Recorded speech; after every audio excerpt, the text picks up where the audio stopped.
Hit ప్రేక్షకులకు నమస్కారం. నేను మీ మహేష్. ఇవాళ తేదీ 20th April 2026. Last episode 18th April 2026 చేసామంటే సాటర్డే.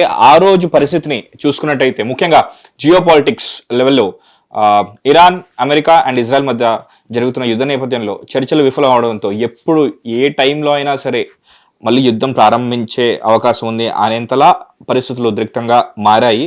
ఆ తర్వాత ఏం జరుగుతుందో వేచి చూడాలని చెప్పేసి వేచి చూసాం. సండే అయిపోయింది, వాళ్ళ మండే వచ్చింది. ప్రస్తుత పరిస్థితి తెలుసుకుందాం. ఎందుకంటే ఈ లోపు ట్రంప్ నేను ఇంకా మంచివాడిలా ఉన్నాను, no more being a nice guy అని చెప్పేసి ఒక ట్వీట్ చేసి బహిరంగంగా బ్రిడ్జ్ల మీద, మనుషుల మీద ఎక్కడ పడితే అక్కడ బాంబులు వేస్తానని చెప్పేసి హెచ్చరిస్తున్నాడు. అది భయపెట్టే వరకే ఉంటుందా లేక నిజంగానే చేస్తాడనేది చూద్దాం. దానికన్నా ముందు ప్రస్తుత పరిస్థితిని ఇంకా క్లియర్గా అనలైజ్ చేసి దాని గురించి తెలుసుకోవడానికి మనతో పాటు senior political analyst and senior journalist Suresh Kochicherla ఉన్నారు. Sir good afternoon. Good afternoon. నమస్కారం. ఎలా ఉన్నారు సార్? బాగున్నాను సార్. ఏంటి సార్ పరిస్థితి? అంటే మనం ఇన్ని రోజులు దీన్ని మనం కొంచెం ట్విస్ట్, జలకులు, ఇప్పుడు ప్రతి సీన్ క్లైమాక్స్ లాగా ఉందన్న ఉద్దేశంతో చూస్తున్నాం. అండ్ మొన్న జరిగిన విఫలమైన చర్చల నేపథ్యంలో ఎప్పుడు ఏమైనా జరగచ్చు అనుకున్నాం. అండ్ బహిరంగ ట్వీట్ కూడా చేశాడు, no more being a nice guy అని చెప్పేసి, ఇరాన్ ఈ యుద్ధకాండాన్ని ఆపాలని చెప్పేసి మొత్తం ఇరాన్ పైన బ్లేమ్ వేస్తున్నాడు. దీన్ని ఎలా తీసుకోవాలి? ఓన్లీ భయపెడతాడా లేకపోతే నిజంగా అటాక్ అయ్యే అవకాశం ఉంది? అటాక్ అయ్యే అవకాశం ఉంది ఆల్మోస్ట్ 90%. ఓహో. ఎందుకంటే ఇరాన్ వాళ్ళ టీంని పంపించారని చెప్పి ఇప్పుడే అనౌన్స్ చేశారు Iranian foreign affairs spokes person. నేను ఓకే, అదే లైవ్గా చూస్తున్నాను. వాళ్ళ డెలిగేషన్ పాకిస్తాన్కి వెళ్ళదు, ఎందుకంటే అక్కడ వెళ్ళి ఏం చేయలేము, అమెరికా ఉన్న రూల్స్ అన్ని వైలేట్ చేస్తున్నారు అని ఇరాన్ ఆరోపణ. అమెరికా మీకు తెలిసిందే 2 వారాల సీజ్ ఫైర్ అనౌన్స్ చేశారు, అది ఎల్లుండి అయిపోతుంది. సో ఈ సీజ్ ఫైర్తో టాక్స్ కూడా కనెక్ట్ అయింది ఇప్పుడు. ఓకే, వాళ్ళ వైపు నుంచి ఒక డెలిగేషన్, దాంట్లో ఎవరెవరు ఉంటారో ఇంకా క్లారిటీ లేదు. Steve Witkoff and Jared Kushner ఉంటారు, కానీ వైస్ ప్రెసిడెంట్ వ్యాన్స్ వెళ్తారా లేకుంటే మార్కో రూబియో వెళ్తారా అని క్లారిటీ ఇంకా రాలేదు. బట్ ఇరాన్ వైపు నుంచి మాత్రం ఎలాంటిది. సో వాళ్ళు రాకపోతే వీళ్ళు ఏం చేసుకుంటారు అక్కడ? అది కూడా American vice president ego problem అయిపోతుంది. ఆయన అక్కడ వెళ్ళి ఖాళీ కుర్చీలు చూసుకొని వచ్చేస్తాడా రిటర్న్ అని. ఒకరు ప్రజెంట్ ఉన్నప్పుడే వేరే రూమ్లో కూర్చొని మధ్యలో పాకిస్తాన్ని పెట్టి అక్కడికి ఫోన్లో మాట్లాడుకుంటూ ఉత్తరాల సందేశం చేసుకున్నారు. 2026లో కూడా ఇంకా ఉత్తరాల సందేశం చేసుకున్నారు. కానీ ఇప్పుడు బహిరంగ మేమైతే చర్చలకు రాము అని వీళ్ళు అంటున్నారు. మరి ఈ చర్చలు ఇంకా మొదలవ ముందే విఫలం అవుతున్నట్టుగా ఉంది కదా సార్ ఇది. ఎందుకంటే ఈ చర్చల్లో ఇద్దరిది మ్యాక్సిమలిస్ట్ పొజిషన్స్ ఉంది. మన అమెరికా డిమాండ్ చూద్దాం ఫస్ట్. సార్, అమెరికా ఏమంటున్నారంటే పాత పాటనే మీ దగ్గర ఉన్న యురేనియం, ఇరాన్ దగ్గర ఉన్న uranium, especially high quality high purity ఉన్న యురేనియం, రిఫైన్డ్ యురేనియంని మాకు అప్పగించేసాలి. ఉన్న ప్యూరిటీ లెవెల్ ఏదైతే ఉందో అంతే. అది ఆల్రెడీ ఎక్కడో కింద ఉంది. బాంబు వేసినప్పుడు లాస్ట్ జూలైలో B2 బాంబు తీసుకుని బాంబు వేసి ఏదో కింద కొండ కింద ఎక్కడో మట్టి కింద ఉంది, అది మొత్తం తవ్వి బయటికి తీయాలి. చాలా కేర్ఫుల్ ప్రాసెస్, ఎందుకంటే ఇట్స్ హైలీ రేడియేటివ్. ఏ పొజిషన్లో ఉందో డస్ట్ అంటున్నారు ప్రెసిడెంట్ ట్రంప్, మొత్తం డస్ట్ అయిపోయింది అంటున్నాడు. కానీ దాన్ని తీయాలి కదా బయటికి. అది తీయాలంటే దాన్ని ప్రొటెక్టివ్ వేర్ వేసుకొని దాని టెక్నికల్ ఎక్స్పర్ట్స్ వచ్చి తీయాల్సి వస్తుంది. అది ఇరాన్ అంగీకరించారు. అదే పరిస్థితుల్లో ఉన్నారు. ప్రెసిడెంట్ ట్రంప్ చెప్తున్నట్టు అక్కడే ఉందా లేకుంటే వీళ్ళు ఇక్కడెక్కడ దాచిపెట్టారా మనకు తెలియదు. ఎందుకంటే వీళ్ళ nuclear sites, nuclear research institute చాలా చోట్ల ఉంది ఇరాన్లో. తెహరాన్లో ఉంది, తెహరాన్ యూనివర్సిటీలో ఉంది. అది కాకుండా ఫర్దోలో ఉంది, ఇస్ఫహాన్లో ఉంది. ఇట్లాంటి 4-5 చోట్లలో వీళ్ళ యురేనియం ప్రాసెసింగ్ ఫెసిలిటీస్ ఉంది వీళ్ళది. మన అందరు తెలిసిందే యురేనియం బేసిక్ ప్రాసెసింగ్లో 3% చేసుకుంటే 3 to 3.5 చేసుకుంటే మీకు మీ నార్మల్ పవర్ ప్లాంట్లో చేసుకోవచ్చు. దానికన్నా పైకి వెళ్ళినప్పుడు 10 తర్వాత 20 తర్వాత 30 అనగానే then the alarm bells will start ringing. ఎందుకంటే అప్పుడు మీరు వెపన్ గ్రేడ్కి వెళ్ళిపోతున్నారు. ఓకే, మీరు యురేనియం ఒకటే ప్రాసెస్ చేసి చేయలేరు, దాన్ని వెపనైజ్ చేయాల్సి వస్తుంది. అది సపరేట్ సబ్జెక్ట్ అది. కానీ ఇది మన ప్రేక్షకులు అర్థం చేసుకోవాల్సింది. సో మూమెంట్ ఆ 30%, 20% క్రాస్ చేయగానే దెన్ ఇంటర్నేషనల్ అటామిక్ ఎనర్జీ కానీ ఎవరైనా వాళ్ళకి తెలిసిపోతే వాళ్ళకి టెన్షన్ అయిపోతుంది. ఇరాన్కి ఇది ఎప్పటి నుంచో ఒక ఏం చెప్తారు, ఒక ఎయిమ్ ఉండే, మేము ఒక న్యూక్లియర్ పవర్డ్ స్టేట్ ఉండాలని చెప్పేసి చాలా మటుకు అది వీళ్ళు చేశారు కూడా. చాలా మీరు చూస్తుంటారు. ఇరాన్ వైపు నుంచి నెక్స్ట్ స్టెప్ ఏంటని అడిగితే వాళ్ళు న్యాచురల్లీ దాన్ని వెపనైజ్ చేస్తారు, అంటే ఆయుధాలు తయారు చేసుకుంటారు. ఈ నెక్ ఆఫ్ ది మూమెంట్లో కాదు, న్యూక్లియర్ వెపన్స్ ఎప్పుడు తయారు చేసి పెట్టుకోరు. ఓకే, దాన్ని ఇంటిగ్రేట్ చేయాల్సి వస్తుంది. ఎందుకంటే యాక్సిడెంట్గా లాంచ్ అయిపోతే మళ్ళీ పెద్ద ప్రాబ్లం. సో దాన్ని అండ్ వాడరు కూడా. Let us be one thing very clear Mahesh, అవును, ఏ కంట్రీ కూడా న్యూక్లియర్ వెపన్ వాడరు. ఎందుకంటే దాని నుంచి వచ్చే విధ్వంసం అంత చిన్నది కాదు. హిరోషిమా నాగాసాకిలో చూసాం, చెర్నోబిల్లో చూసాం, ఫుకుషిమాలో చూసాం. ఈ లాస్ట్ 2 నేను చెప్పింది nuclear accidents. First 2 deliberate, Hiroshima Nagasaki. US వచ్చి బాంబ్ వేశారు, న్యూక్లియర్ బాంబ్స్.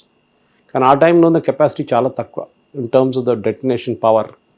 ఇప్పుడున్న దానికన్నా 100 టైమ్స్ ఎక్కువ and the population also. So that is the idea main. So మీరు ఎవరు యూజ్ చేయరు, కానీ ఒక డెటరెన్స్ లాగా ఉంటుంది. నా చేతిలో కర్ర ఉంది, కొడతాను నేను నా దగ్గరకు వస్తే. అది దట్స్ అ న్యూక్లియర్ స్టిక్. ఇది మన బెస్ట్ ఎగ్జాంపుల్ మీకు చెప్పాలంటే Kim Jong Un, north Korea. ఆయన ఎవ్వరు వెళ్ళి హరాస్ చేయరు. అని ఏం మాట కూడా చెప్పారు. ట్రంప్ కూడా చూడండి ఏం మాటలు చెప్పారు. కిమ్ జాంగ్ ఉన్ కలిసారు కూడా ఆయన ఫస్ట్ టర్మ్లో. కిమ్ జాంగ్ ఉన్ ఎందుకంటే ఆయన దగ్గర న్యూక్లియర్ వెపన్స్ ఉంది. అది ఆయన ఎట్లా తెచ్చుకున్నాడో దాని స్టోరీ సపరేట్. పాకిస్తాన్కి చాలా హెల్ప్ వచ్చింది వాళ్ళకి. పాకిస్తాన్ అమ్మారు యాక్చువల్లీ టెక్నాలజీ వాళ్ళకి, నార్త్ కొరియా. వాళ్ళ దగ్గర నుంచి మిసైల్ టెక్నాలజీ కొనుక్కున్నారు పాకిస్తాన్. ఇది 2 స్టోరీలు ఉన్నాయి సపరేట్. కానీ ఇప్పుడున్న పరిస్థితుల్లో ప్రెసిడెంట్ ట్రంప్కి ఫస్ట్ వరి ఏంటంటే ఇరాన్ దగ్గర, అండ్ స్పెషలీ ఇజ్రాయిల్కి, అంటే ఇరాన్ దగ్గర న్యూక్లియర్ వెపన్స్ ఉండకూడదు. Okay, let's be very clear. ఎందుకు అనగానే ఇజ్రాయెల్ ఆన్సర్ వస్తుంది. అమెరికా మీద దాడి చేయరు. ప్రెసిడెంట్ ట్రంప్ 2-3 సార్లు క్లియర్గా చెప్పారు ఇప్పుడు రీసెంట్లీ. ఏ రోజు ఇరాన్కి ఆయుధాలు వస్తాయి ఆ రోజు ఇజ్రాయెల్ మ్యాప్లో ఉండదు. కంప్లీట్గా తూడ్చి మార్చారు sir. That is aim. So ఇరాన్ని డెవలప్ చేయనియకూడదు. సరే, అట్లాంటి పరిస్థితుల్లో ఇప్పుడు వాళ్ళు తీసుకున్నారు, ప్రాసెస్ చేస్తారు. ఏం చేస్తారు? సరే, మీ దగ్గర 3.5% దాకా ఉన్న ప్యూరిటీ ఉన్నది, మీరు వాడుకోండి. కానీ దాని ఒక అకౌంట్ ఉండాలి. మీరు ఎంత ప్రాసెస్ చేశారు, ఎంత ఒరిజినల్ వచ్చిందో అది ఇంటర్నేషనల్ అటామిక్ ఎనర్జీ ఏజెన్సీ వాళ్ళు ఆడిట్ చేయొచ్చు కావాలంటే. చేశారు కూడా వాళ్ళు. కొన్ని సంవత్సరాల ముందు దాకా వాళ్ళు వీళ్ళ మీద నిఘా ఉండే, వీళ్ళ మీద. ఎస్పెషలీ ప్రెసిడెంట్ ఒబామా టైంలో ఓకే జేసీపీ అగ్రిమెంట్ చేసినప్పుడు వీళ్ళకి చాలా స్ట్రిక్ట్ ఆడిట్ ఉండే. సీసీటీవీ కెమెరాస్ ఉంటుండే, చాలా హై రెజల్యూషన్. కానీ ఆ అగ్రిమెంట్ని ప్రెసిడెంట్ ట్రంప్ వచ్చి 2018లో చింపి పక్కన పడేసిన తర్వాత ఐఏఏకి ఎంట్రీ లేదు అక్కడ, బ్యాండ్ ఇరాన్లో. ఇన్ఫాక్ట్ వీళ్ళు దాన్ని ఆ ఫర్దర్ ప్రాసెస్ అప్పుడే స్టార్ట్ చేశారు. మేమైతే అగ్రిమెంట్ ఇచ్చాము, మీరు దాన్ని చంపేశారు, మేము చేసేది మేము చేసుకుంటామని. అంతే. సో అది చేసిన పెద్ద తప్పు ప్రెసిడెంట్ ట్రంప్. ఇప్పుడు అదే అగ్రిమెంట్ కోసం ట్రై చేస్తున్నాడు. కానీ ఇప్పుడు ఇరాన్ అంటున్నారు మాకు వీఆర్ నాట్ ఇంట్రెస్టెడ్, నాకు ఇంట్రెస్ట్ లేదు దీంట్లో, మేమేం కావాలంటే చేసుకుంటాం. అమెరికా ఏమంటున్నారంటే మీరు ఒక పని చేయండి, మీరు కావాల్సిన పీస్ఫుల్ పర్పస్కి కావాల్సిన వాడుకోండి, మిగతాది మాకు ఇచ్చేసేయండి, మాకు అప్పగిచ్చేసేయండి. మీకు రాదు, మీకు తెలియదు ఎక్కడుందంటే మేము మీతో వచ్చి దాన్ని తవ్వి తీయడానికి మీ దగ్గర ఎక్స్పర్టీస్ ఉంది. కరెక్ట్. అది కాకుండా ఐఏఏ ఎక్స్పర్ట్స్ కూడా వస్తారు, వాళ్ళు కూడా ఉంటారు. మనం తవ్వి తీసిన తర్వాత తీసుకెళ్ళిపోదాం. అది మ్యాటర్ కాదు సార్, ఎందుకంటే వాళ్ళకి తెలియకుండా ఉండదు, బట్ వాళ్ళు రివీల్ చేయడానికి సో ఇష్టం లేక. కరెక్ట్. అది కాకుండా వీళ్ళు సెకండ్ ఆప్షన్ ఏమి ఇచ్చారంటే రష్యాకి అప్పగిచ్చేస్తాం. ఇరాన్ వైపు నుంచి వచ్చిన ప్రపోజల్ అంట. కానీ ఇరాన్ అట్లా ఏం మాటలు మేము చెప్పలేదు. ఇదంతా ప్రెసిడెంట్ ట్రంప్ తయారు చేసిన కథలు. ఆయనకి ప్రతి గంటకు ఒక కొత్త థియరీ వస్తుంది, ఆ థియరీ ఆయన ట్వీట్ చేస్తారు, దానికి దీనికి సంబంధం లేదు. నిన్ననో మొన్న ఆయన అన్నారు, నిన్న అనుకుంటాను, మీ ఇరాన్తో నేను ఫోన్లో మాట్లాడాను, ఇరానీ రిప్రజెంటేటివ్స్. ఇప్పుడే ఫారిన్ అఫేర్స్ స్పోక్స్ పర్సన్ అన్నారు, అట్లా ఇరాన్లో ఎవరు ప్రెసిడెంట్ ట్రంప్తో మాట్లాడలేదు.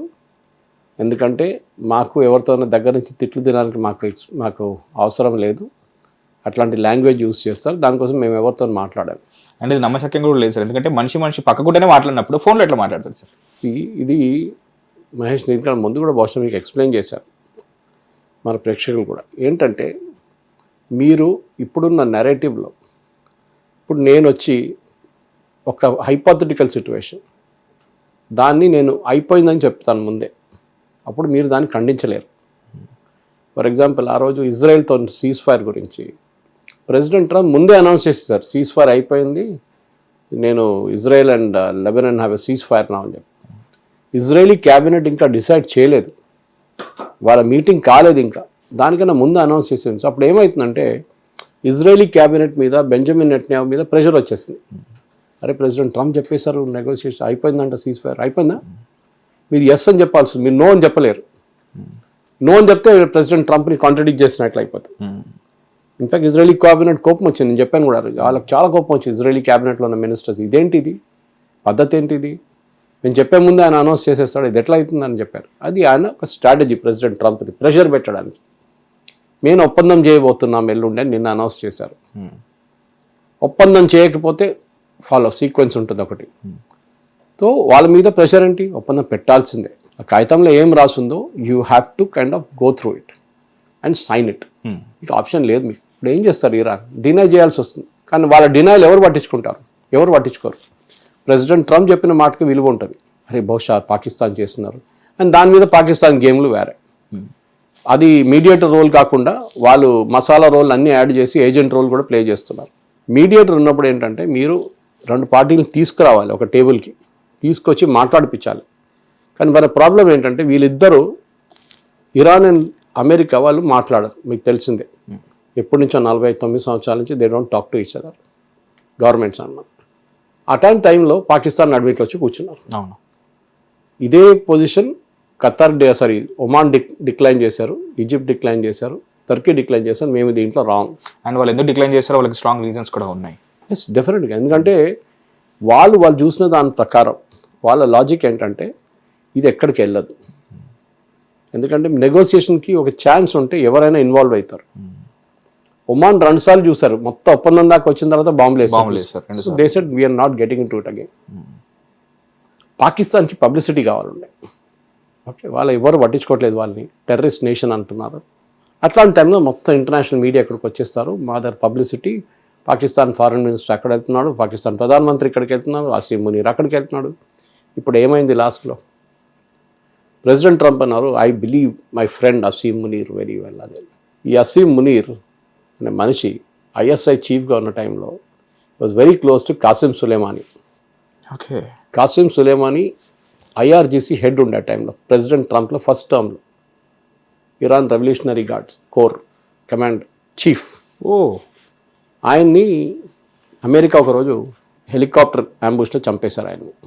ఓకే, ఆయన వెళ్తున్న కార్ మీద మిసైల్ కొట్టారు అమెరికా. అది పెద్ద న్యూస్ అయింది ఆ టైంలో, ప్రెసిడెంట్ ట్రంప్ ఫస్ట్ టర్మ్లో. కాసిం సులేమాన్ని చంపడం అంటే అంత ఈజీ కాదు. ఆయనకు అంత సెక్యూరిటీ ఉండే, ఆయన ఎక్కడ తిరుగుతాడో ఎవరికి తెలియదు. అట్లాంటి పరిస్థితుల్లో ఈయన కొట్టారనమాట. This guy Asim Munir was very close to Qasem Suleman.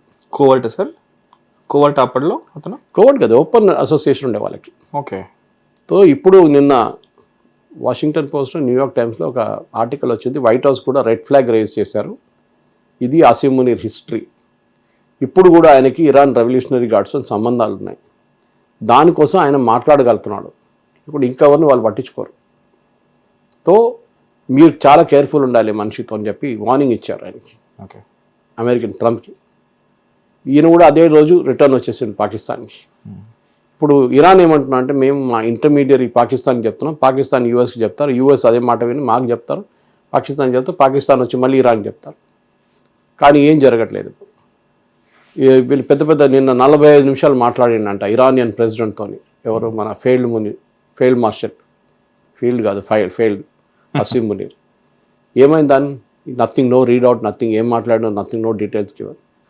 ఇవాళ పొద్దున కూడా ఇప్పుడు మనం చూసాం ప్రెస్ కాన్ఫరెన్స్లో కూడా చాలా డినై చేస్తారు. We're not going anywhere.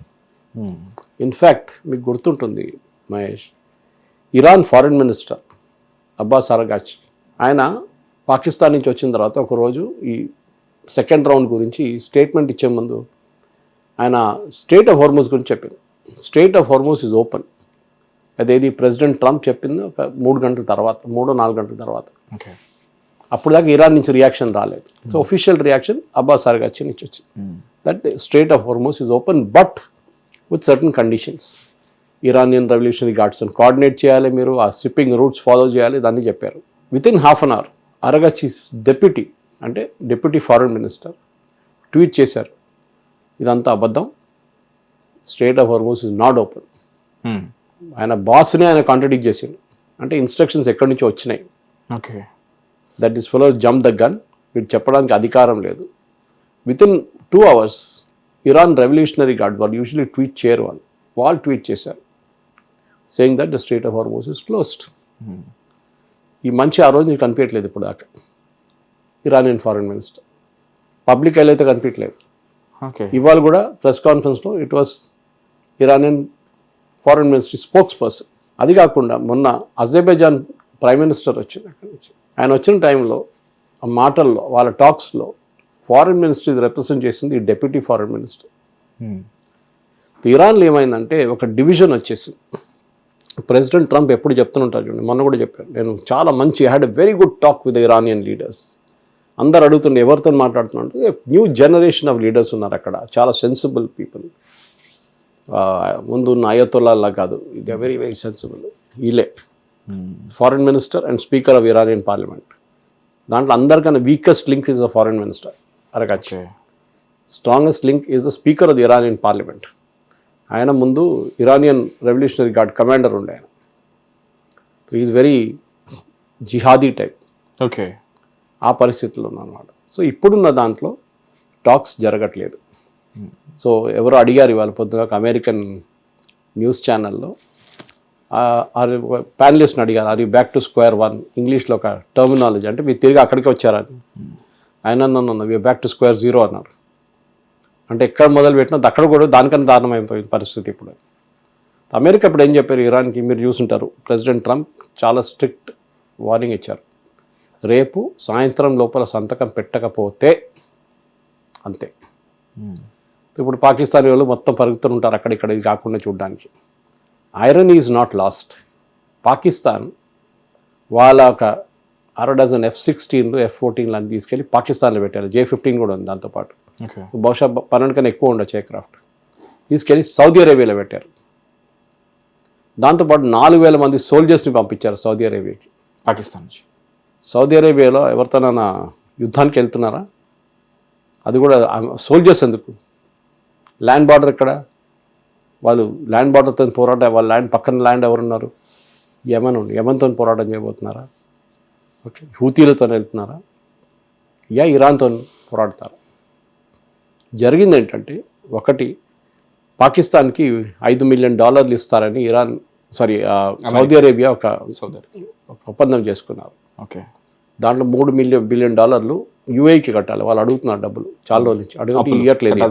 అప్పుడు లాస్ట్లో డెస్పరేట్ ఇచ్చి వాళ్ళు నోటీస్ ఇచ్చేసి ఇవ్వకపోతే అంతే సంగతి అనగానే వెళ్ళి సౌదీ అరేబియా కాలు పట్టుకొని $3 మిలియన్ ఫస్ట్ ఇన్స్టాల్మెంట్లు ఇచ్చేసి ఇంకా $2 మిలియన్ రావాలంట. $2 బిలియన్ ఇంకా పెండింగ్ ఉంది సౌదీ అరేబియా నుంచి లోన్. ఇది కూడా సౌదీ అరేబియా ఏమన్నారు, నాకేం కొలాటరల్ లేదు, ఏం లేదు, నీకు ఇచ్చాను $5 బిలియన్, రేపు నువ్వు కట్టకపోతే నేనేం చేయాలి?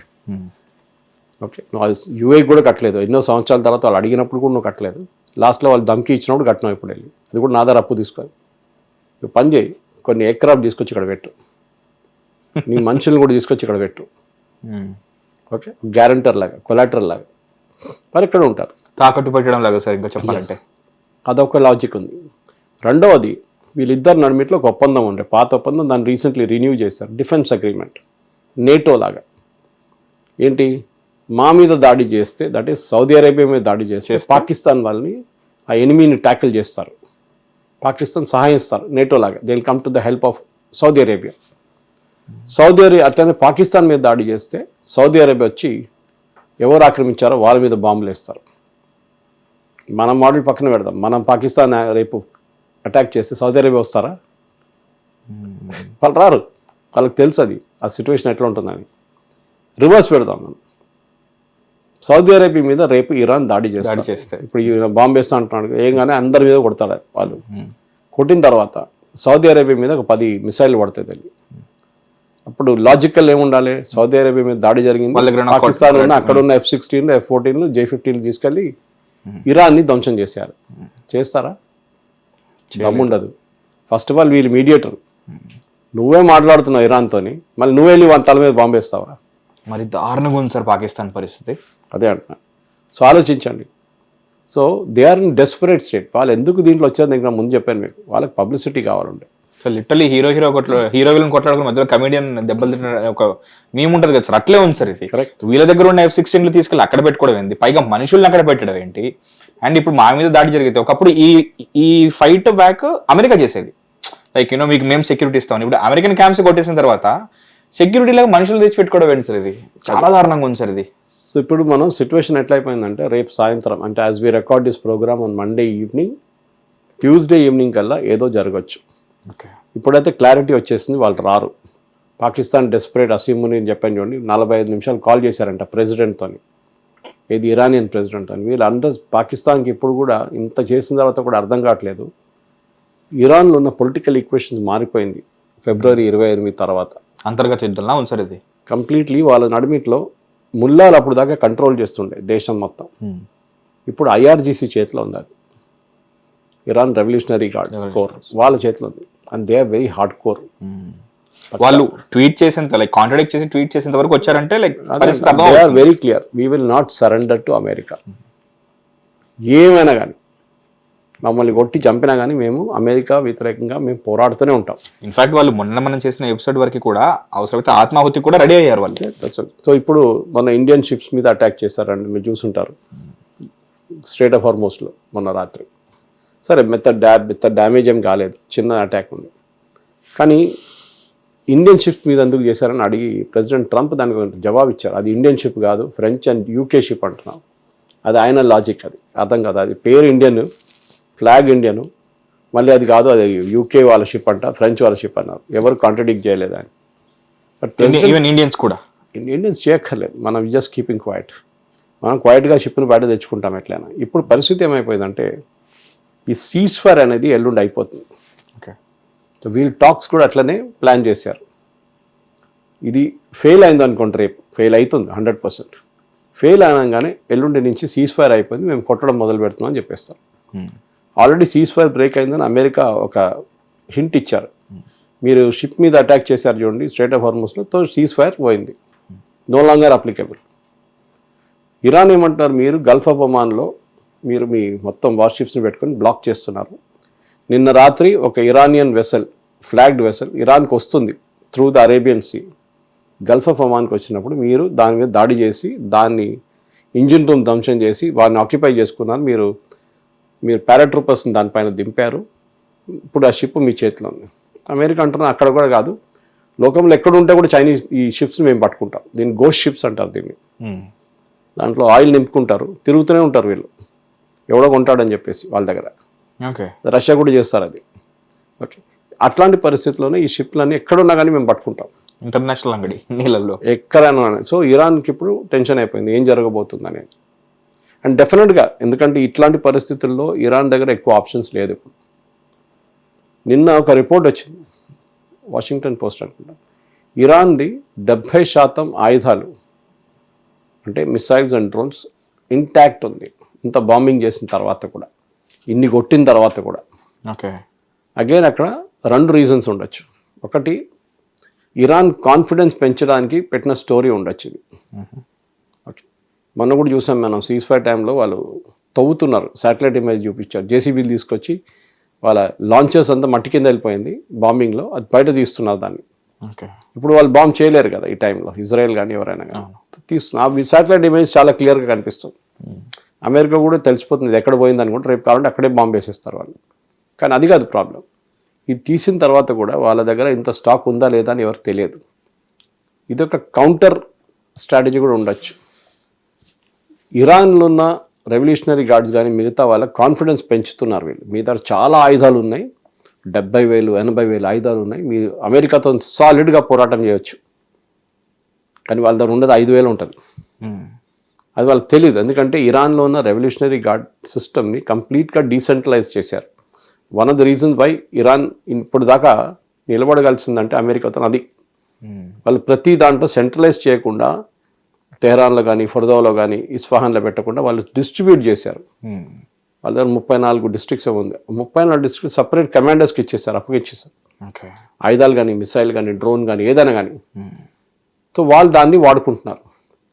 ఇప్పుడు మీరు ఒక కమాండర్ ఉన్నారు ఒక డిస్ట్రిక్ట్లో అంటే మీరేం చూస్తారు, అరే వీళ్ళు చెప్పారు మన ఆయుధాలను నాకు చాలా బాగుంది, ఒక పని చేస్తాను, నా దగ్గర ఉన్న ఆయుధాలన్నీ కొట్టేస్తాను నేను, ఒక 10% ఉంచుకొని మొత్తాన్ని కొట్టేస్తాను. మన చాలా ఉన్నాయి కదా మన దగ్గర.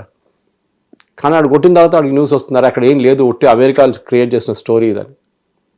అప్పుడు ఆయుధాలు అయిపోయి మళ్ళీ అమెరికా వచ్చి కొడతారు. అది రేపు జరుగుతుంది, రేపు సాయంత్రం లేకుండా ఎల్లుండి జరుగుతుంది. ఈసారి president Trump cease fire extend చేయరు, 2 వారాలు గడుపు ఇయ్యరు, డైరెక్ట్ కొడతారు. ఎందుకంటే ఇరాన్ ఇప్పుడు చాలా వీక్ పొజిషన్లో వచ్చేసారు. సరే మీరు 40 రోజులు ఇప్పుడు 52 రోజులు అయింది, ఇప్పుడు మీరు నిలబడగలరు, మీరు చాలా బాగా ఫైట్ చేశారు, కరెక్ట్, అంత బాగానే ఉంది. కానీ దాని తర్వాత ఏంటి, మీ దగ్గర డబ్బులు లేవు.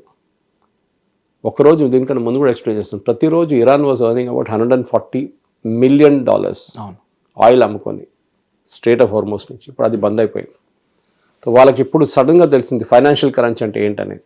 డబ్బులు లేదు, సరుకులు కొనడానికి డబ్బులు లేవు, ఎక్కడి నుంచి ఇప్పుడు అమ్మిన వాళ్ళు కూడా డబ్బులు ఇవ్వరు. ఇప్పుడు చైనీస్ ఉండొచ్చు, ఎవరైనా ఉండొచ్చు. ఆ పరిస్థితిలో వచ్చేసారు ఇరాన్. వాళ్ళ ప్రజలకి రేపు అక్కడున్న గవర్నమెంట్ సర్వెంట్స్కి, మిగతా సెక్టర్స్లో ఉన్న వాళ్ళకి జీతం ఇవ్వాల్సి వస్తుంది, దానికి డబ్బులు లేవు. సో న్యాచురల్లీ వీళ్ళు ప్రొటెస్ట్ చేస్తారు, రోడ్డు మీద దిగుతారు. అమెరికా ఏమో పవర్ ప్లాంట్ మీద కొడతా అంటున్నారు. మీరు వినుంటారు ప్రెసిడెంట్ ట్రంప్ క్లెయిమ్. రోడ్ల మీద, బ్రిడ్జెస్ మీద, పవర్ ప్లాంట్స్ మీద మొత్తం దాడి చేస్తారు. ఆయన చేస్తారు, ఎందుకంటే చేశాడు. ఒక్కసారి మీరు పవర్ ప్లాంట్ మీద కొడితే వాళ్ళకి పవర్ ఉండదు, ఎలక్ట్రిసిటీ ఉండదు. ఈ వెదర్లో అక్కడ అన్ని ఏసీ లేకుండా మీరు ఉండలేరు. 10 రోజులు, ఒక 5 రోజులు 10 రోజులు జనరేటర్ మీద నడిపిస్తారు. దాని తర్వాత ఏంటి సంగతి? ఓకే, ఇది పెద్ద ఒక ఇష్యూ కాబోదు. సో ప్రజలు ప్రొటెస్ట్ చేయొచ్చు. మూడోది, ఇరానియన్ రెవల్యూషనరీ గార్డ్లోనే ఒక స్ప్లిట్ ట్రై చేస్తున్నారు అమెరికా, సిఐని యూజ్ చేసి. కొంతమంది చెప్పారు, మిమ్మల్ని పట్టుకుంటే ఆ పాత కేసులన్నీ ఉన్నాయి చూడు, మీరు 40,000 మందినో 30,000 మందిని చంపారు ఇప్పుడు రీసెంట్లీ, ఆ కేసులన్నీ మీ మీద పెట్టి మిమ్మల్ని ప్రాసిక్యూట్ చేస్తాం and we will get you death sentence. లేకుంటే నువ్వు పని చేయి, మీతోనున్న 5,000 మందిని తీసుకొని ఇటువైపు వచ్చేసి మా వైపు అండ్ ఒఫిషియల్గా ఫైట్ చేద్దాం ఇరానియన్ రెజీమ్తో. సో ఇరానియన్ రెజీమ్ అనేది మనందరూ తెలిసిన డిక్టటోరియల్ రెజీమ్, యాక్చువల్లీ యూస్లెస్.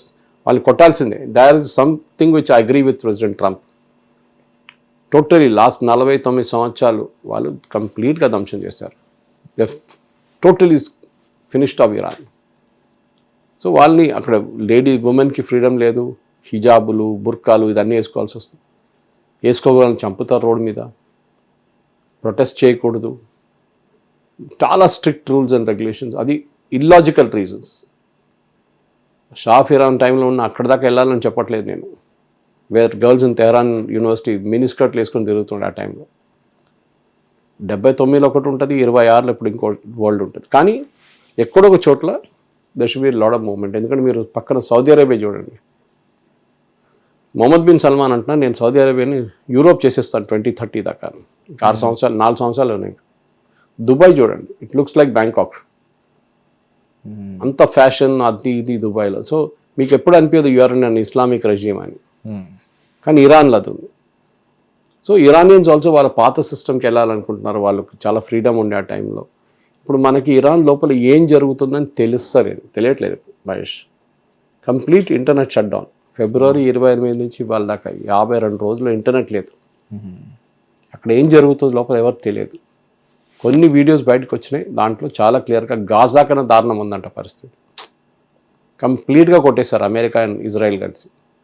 కానీ అక్కడ ప్రజలు దాని గురించి మాట్లాడలేకపోతున్నారు, దాన్ని ప్రొటెస్ట్ చేయలేకపోతున్నారు, బయటకు దిగి వాళ్ళ మాటలు చెప్పుకోలేకపోతున్నారు. వాళ్ళు ఈ పరిస్థితిలో ఉన్నారు ఇప్పుడు. So with in next 48 hours చాలా క్రూషియల్గా ఉండబోతుంది. బహుశా it's a fight to the finish. America ఇన్ని రోజుల నుంచి వెయిట్ చేస్తున్నారు. ఇదే వాళ్ళకి దొరికిన మూమెంట్. సరే, కొన్ని డ్యామేజెస్ ఉంటుంది, ఇక్కడ అక్కడ కలిసి కొన్ని డ్యామేజెస్ జరగవచ్చు. పక్కనున్న ఖత్తర్ మీద, బహ్రెయిన్ మీద, కువైట్ మీద, సౌదీ అరేబియా, యూఏఈ వీళ్ళ మీద అన్ని దాడి చేస్తారు Iran. Fight to the finish అన్నమాట లాస్ట్లో. నేను మునుగుతా, నిన్ను కూడా తీసుకుపోతా తోడని చెప్పి ఆ పాలసీలో వచ్చేసారు వాళ్ళు. మనం చూడాల్సింది. ఇప్పుడు మనం every hour we're seeing a different thing. ఇప్పుడు ఒక గంట ముందు దాకా ఏమన్నారు, ఇరాన్ వెళ్ళొచ్చు. ఇప్పుడు వాళ్ళు క్లారిఫై చేస్తారు, మేము వెళ్ళట్లేదు. బికాస్ అక్కడ వెళ్ళి ఏం మాట్లాడతాం? మేము చెప్పింది వాళ్ళు అంగీకరించట్లేదు, వాళ్ళు చెప్పింది మేము అంగీకరించట్లేదు. మళ్ళీ ఏం కావాలి? ఇప్పుడు ఏం చేద్దాం? ఏం చేయలేము. ఆ పరిస్థితిలో ఉన్నారు సార్. ఇప్పుడు 2 దేశాలకి చూసుకుంటే ఇప్పటి వరకు అయిన ఖర్చు అమెరికాకి చాలా ఎక్కువ. ఇన్ఫ్యాక్ట్ ఇన్ని రోజుల్లో ఎందుకు ఇంకా మళ్ళీ ప్రతి దాడి ఎందుకు చేయట్లేదు అమెరికా అంటే, కొద్దో గొప్ప అతని మీద ఉన్న ఆంక్షలు, ఇప్పటికే ఖర్చు ఎక్కువ అయిపోయింది, ఇంకా నువ్వు ఎక్స్ట్రా డబ్బులు అడుగుతున్నావు, ఎక్కడి నుంచి తెస్తామనే ఉద్దేశంతో సరే సీజ్ ఫైర్ నాటకమో లేకపోతే స్ట్రైట్ ఆఫ్ హార్మోస్ నాటకమో మొత్తానికి తనలో తానే ట్వీట్ చేస్తూ తనే మాట్లాడుకుంటూ ఏదో వెరిగా చేశాడు సార్. బట్ ఇప్పుడు పరిస్థితి అలా కాదు, కంపల్సరీ అటాక్ చేయాల్సిన అవసరం అండ్ మొమెంట్ కూడా అలాగే ఉంది. ఎందుకంటే ఇప్పుడు ఫైట్ టు ది ఫినిష్ అన్నట్టుగా వాళ్ళ దగ్గర కూడా వాళ్ళ బలం తగ్గింది. ఇదే మనం మొన్న కూడా మాట్లాడుకున్నాం సేమ్ ఎపిసోడ్ గురించి. వాళ్ళ బలం కూడా తగ్గింది. ఈ టైంలో ఇరాన్ నుంచేమో లైక్ మేము ఎంతవరకు అయితే అంతవరకు అవసరమైతే ఆత్మాహుతి దాడి చేసుకున్నా సరే మేము గెలిపించుకుంటాం, like will give it all in అన్నట్టుగా వీళ్ళు ఉన్నారు. సో స్టాటిస్టికల్గా ప్రాక్టికల్గా చూస్తే ఆబ్వియస్లీ అమెరికాదే లైక్ విన్ సిచ్యువేషన్లో ఉంది ఇప్పుడు. కరెక్ట్. అండ్ ఏదైతే తను కోరుకుంటున్నాడు రెజ్యూమ్ చేంజ్ అని చెప్పేసి, అది జరిగే అవకాశం ఉందా? ఉంటుంది. నేను చెప్పాను చూడండి, it all depends on revolutionary గార్డ్స్ని ఏం చేస్తారని. కానీ అమెరికాది ట్రాక్ రికార్డ్ ఎట్లయిపోయిందంటే, వాళ్ళు ఏ దేశంలో ఏదైనా మార్పు చేయాలనుకున్నారో ఆ దేశంని మొత్తం ధ్వంసం చేసేవాళ్ళు. Take Afghanistan, sir, Iraq, Libya, Syria, వీళ్ళు ఎక్కడ వెళ్ళారో రెజ్యూమ్ చేంజ్ చేశారో ఆ దేశం దాని తర్వాత కంప్లీట్గా ఫినిష్ అయిపోయింది. ఇరాక్లో గవర్నమెంట్ ఉంటా అంటే ఉందని చెప్పొచ్చు, రాష్ట్రపతి ఎవరంటే నాకు తెలియదు. సిరియాలో ఒక టెర్రరిస్ట్ని తీసుకొచ్చి లీడర్గా కూర్చోబెట్టారు ప్రెసిడెంట్గా.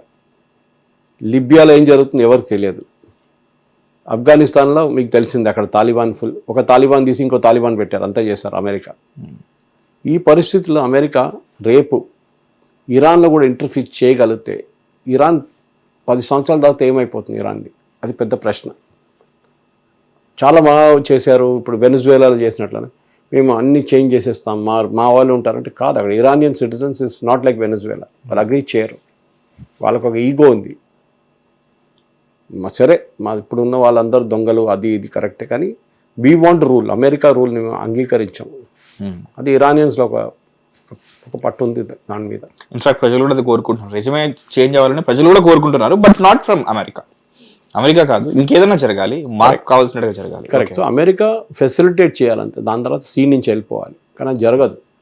అమెరికా కన్నంతా ఆయిల్ మీద ఉంది. అవును, సింపుల్ యాజ్ దట్. వాళ్ళు ఒక రోజులోనే 150 మిలియన్లు సంపాదించగలిగితే without anything, without proper refining, వాళ్ళ పైన ఉన్న మళ్ళీ ఆంక్షలు దాంతోనే, లేకపోతే లైక్ అది లైక్ సార్ 4 times ఎర్నింగ్ చేయొచ్చు, 600 మిలియన్ ఎర్న్ చేయొచ్చు పర్ డే. వావ్, అట్లాంటి దేశం, second largest oil and gas reserves లోకంలో ఆఫ్టర్ వెనిజువేలా. అది కనుక జరిగితే ఇప్పటి వరకు జరిగిన లాస్ అంతా సార్ నా వల్ల కవర్ అయిందని చెప్పేసి చెప్పుకుంటాడు సార్, చరిత్రలో నిలిచిపోతారంటాడు. ట్రంప్ అదే అంటున్నాడు కదా, దీనికన్నా ముందు చెప్పారు ఒకసారి, ట్రూత్ సోషల్లో పోస్ట్ చేశారు, అక్కడ చాలా ఆయిల్ ఉంది, let us all enjoy the revenue అన్నారు. సో అదే ట్రంప్ది. వెనిజువేలా ఎందుకు వెళ్ళారు? ఆయిల్ కోసం వెళ్ళారు. ఇరాక్ ఎందుకు వెళ్ళారు? అదే వెపన్స్ ఆఫ్ మాస్ డిస్ట్రక్షన్ అని చెప్పి వెళ్ళారు, అక్కడ వెపన్ దొరకలేదు, డిస్ట్రక్షన్ కాలేదు. లిబియా డిక్టేటర్ అన్నారు, డిక్టేటర్ తీసి పడేసారు, ఇంకా కొత్త డిక్టేటర్లు తయారయ్యారు అక్కడ. ఇరాక్లో ఎవరితో కొట్లాడుతున్నారో అర్థం కావట్లేదు. ఐసిస్ ఉన్నారు, ముస్లిం బ్రదర్హుడ్ ఉన్నారు, మన ఇరాకీ ఆర్మీ ఉంది, ఇరాన్లో ఉన్న ప్రాక్సీస్ ఇక్కడ ఉన్నారు, వీళ్ళందరూ కలిసి అక్కడిక్కడ అటాక్ చేసుకుంటున్నారు. ఆ సిచ్యువేషన్ కూడా మెస్. ప్రజలు, ఇరానియన్ ప్రజలు కూడా తెలుసు, గుడ్ ఐడియా, ఈ రెజ్యూమ్ని తీసి పక్కన పడేయాలి, ఓకే, వీళ్ళని ఇక్కడి నుంచి తరిమి కొట్టాలి. కానీ ఆఫ్టర్ దాట్ వాట్? మళ్ళీ లిబియా లాగానో, మళ్ళీ ఒక ఇరాక్ లాగానో, మళ్ళీ ఒక సిరియా లాగానో తయారవుతుందా మా దేశం కూడా అని వాళ్ళకి ఒక డౌట్ ఉంది. ఎందుకంటే Iran is not like all this. వాళ్ళు చాలా హైలీ ఎడ్యుకేటెడ్, దీనికన్నా ముందు కూడా చెప్పాను, చాలా highly educated, technically very competent. In fact democracy ఉన్న ఏకైక దేశం కూడా ఇప్పుడు ఇరాన్ ఒకటే, లైక్ వాళ్ళ చుట్టుపక్కల ఉన్న వాళ్ళతో పోల్చుకుంటే. సార్ మరి ఈ పరిస్థితికి లిబియా అండ్ ఇజ్రాయెల్ ఎలా తోడ్పడతాయి? Like we'll go all in అని వీళ్ళు కూడా వస్తారా? ఎవరెవరు ఇరాన్ మీద? ఎవరు? Israel and Libya. లిబియానా? Why Libya? Lebanon. Okay, Lebanon. Israel and లెబనన్లో గవర్నమెంట్ ఉందంటే ఉంది అంతే. గవర్నమెంట్కి పవర్ ఏం లేదు, అస్సలు పవర్ లేదు. పవర్ అంతా ఉన్నది ఈజ్ విత్ హెజ్బుల్లా. ఇప్పుడు సీజ్ ఫైర్ చేశారు 10 రోజులు, దాంట్లో 2 రోజులు అయిపోయినాయి. ఏ రోజు ఇరాన్ని కొడతారో అదే రోజు హెజ్బుల్లాని కొడతారు మళ్ళీ. ప్రెసిడెంట్ ట్రంప్ పెద్ద ఒక స్టేట్మెంట్ ఇచ్చారు, నేను చెప్పాను ఇప్పటి నుంచి లెబనన్ మీద బాంబు లేయకూడదు అదని. ఇజ్రాయెల్ అన్నారు అదంతా మీ దగ్గర పెట్టేసుకోండి, మా మీద ఎవడైనా దాడి చేస్తే వాళ్ళని కొడతాము. కొట్టారు కూడా, ఇవాళ పొద్దున కూడా జరిగింది బాంబింగ్. సో అక్కడ కూడా ఇజ్రాయేలీ ప్రజలు చాలా కోపం పడ్డారు అమెరికాతో. ఏంటి మా ఫ్యూచర్ మీరు ఎట్లా కన్సిడర్ చేస్తారు, మేము సఫర్ అవుతున్నాం, మా మీద బాంబులు వేస్తున్నాడు వాడిని ఫినిష్ చేయకుండా మీరు సీజ్ ఫైర్ పెట్టారు ఏంటని చెప్పి చెప్పంగా నెక్స్ట్ డే అక్కడ ఉన్న జూయిష్ లాబీ ఎంత పవర్ఫుల్ అంటే మహేష్ మీకు చెప్పాను, they really dictate American politics. Next day president Trump ఒక ట్వీట్ చేశారు మళ్ళీ ట్రూత్ సోషల్లో, Israelis are great people, Israelis are great fighters, they always fight to win. మారిపోయింది మళ్ళీ. దాని తర్వాత ఇజ్రాయెల్ డైలీ కొడుతున్నారు, ఇప్పుడు ఎవ్వడేమంటలేదు. Lebanese government is absolutely useless. అక్కడ లెబనీస్ గవర్నమెంట్ని హెజ్బుల్లాని తీసి బయట వేయడానికి వాళ్ళకి దమ్ము లేదు, గవర్నమెంటే ఉండదు రేపు ఆ పరిస్థితి. ఇజ్రాయెల్ వాళ్ళ పని చూసుకుంటాం. ఇజ్రాయెల్ లెబనన్లో వెళ్ళి వాళ్ళు కొడుతున్నారు, ఇప్పుడు కూడా చేస్తారు వాళ్ళు. వాళ్ళకి సర్వైవల్ క్వశ్చన్ అక్కడ, ఇక్కడ అది కాదు. ఇక్కడ ఒక theocratic state versus set of democratic countries, అది డిఫరెన్స్. ఈవెన్ గల్ఫ్ కంట్రీస్, మీరు సౌదీ అరేబియా తీసుకోండి, యూఏఈ తీసుకోండి, వీరిద్దరూ ప్రెసిడెంట్ ట్రంప్ మీద చాలా ప్రెషర్ పెడుతున్నారు. Khattar also once and for all finish this fellow, once and for all. ఈ చాలా సంవత్సరాల నుంచి 47-49 సంవత్సరాల నుంచి 50 సంవత్సరాల నుంచి మేము కష్టపడుతున్నాం వీళ్ళతో. ఏదో ఒక సీన్ క్రియేట్ చేస్తారు వీళ్ళని once and for all finish చేసేసేయండి. That is what is happening. అది జరుగుతుంది. సో అది అర్ధ శతాబ్దంగా కొనసాగుతున్న ఒక యుద్ధం మొత్తానికి ఒక ఎండ్కి వచ్చే ప్రీ క్లైమాక్స్ స్టేజ్లో ఉంది. ఇది ఈ ప్రీ క్లైమాక్స్ స్టేజ్ ఇప్పుడు మనం అనాలిసిస్ ఏదైతే చేసామో senior political journalist and Suresh Kochattil garu చెప్తున్నట్టు ఇది వన్స్ అండ్ ఫర్ ఆల్ మొత్తానికి ముగుస్తుందా, లేకపోతే మనం సినిమాల్లోనో వెబ్ సిరీస్లో చూసినట్టు ప్రీ క్లైమాక్స్లో ఒక హీరో వచ్చి సపోర్ట్ ఇచ్చి మొత్తం గెలిపించినట్టు ఇంకేదన్నా కొత్త దేశం దీనికి యాడ్ అయ్యి సపోర్ట్ ఇచ్చి మళ్ళీ ఇరాన్ దేశాన్ని మళ్ళీ బలపరుస్తారా లేదో చూడాలి. బట్ ప్రస్తుతం ఉన్న పరిస్థితి మాత్రం ఎప్పుడు ఏం జరుగుతుందో అన్నట్టుగానే ఉంది. అండ్ ఆ తాజా పరిస్థితిని మనం నాకు తెలిసి ఇంకొక 2 days వరకు వెయిట్ చేసి చూస్తే మనకు ఇంకొక బెటర్ క్లారిటీ వస్తుంది. రేపు ఈవినింగ్ నుంచి మొదలవుతుంది. Hopefully will do episode. మాకు దానికి సంబంధించిన అప్డేట్స్ వస్తే కనుక ఇరాన్ పరిస్థితి ఏంటి, రెజ్యూమే మారుతుందా, లేకపోతే వాళ్ళు మళ్ళీ తిరిగి బలోపేతం అయ్యి మళ్ళీ కొత్తగా యుద్ధం స్టార్ట్ చేస్తారా, లేకపోతే హోరాహోరీగా పోరాడతారా, అసలు ఏం జరుగుతుందా, 50 ఏళ్ల యుద్ధ చరిత్ర ఒక ఎండింగ్కి వచ్చే మనం కళ్ళారా చూస్తున్న ఒక పాయింట్లో ఉన్నాం మనం. సో అది మీరు ఇంకా ఎప్పటికప్పుడు తెలుసుకోవాలంటే హిట్ టీవీకి స్టే ట్యూన్ అయి ఉండండి. And Suresh sir, thank you so much. Thank you very much. Stay tune to hit TV. This is Mahesh.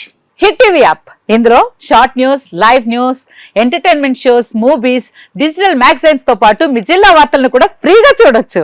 ఇంకెందుకు ఆలస్యం, వెంటనే హిట్ టీవీ యాప్ ని డౌన్లోడ్ చేసుకుని ఫ్రీగా ఎంటర్టైన్మెంట్ పొందండి. Hit TV app. Hit TV app. Please download hit TV app. Hit TV యాప్ని ఫ్రీగా download చేసుకొని ఎంజాయ్ చేయండి. మీకు నచ్చిన ఎంటర్టైన్మెంట్ కోసం హిట్ టీవీ యాప్ ని ఫ్రీగా డౌన్లోడ్ చేసుకుని ఎంజాయ్ చేయండి. హిట్ టీవీ యాప్ ని డౌన్లోడ్ చేసుకుని ఆస్వాదించండి, ఆశీర్వదించండి. ఇంతమంది సెలబ్రిటీలు హిట్ టీవీ యాప్ ని డౌన్లోడ్ చేసుకోండి అని చెప్తున్నారంటే ఎంత మంచి యాప్ ఆలోచించండి. అమెరికా అమెరికా అమెరికా అమెరికాలో చదవాలనుకునే వాళ్ళకి విశ్వసనీయమైన పేరు మన శౌర్య కన్సల్టెన్సీ. UK లో 1 year masters, UK లో 1 year masters, 2 years work permit up to 5 years visa. Contact Saurya Consultancy. Contact 89851 89851.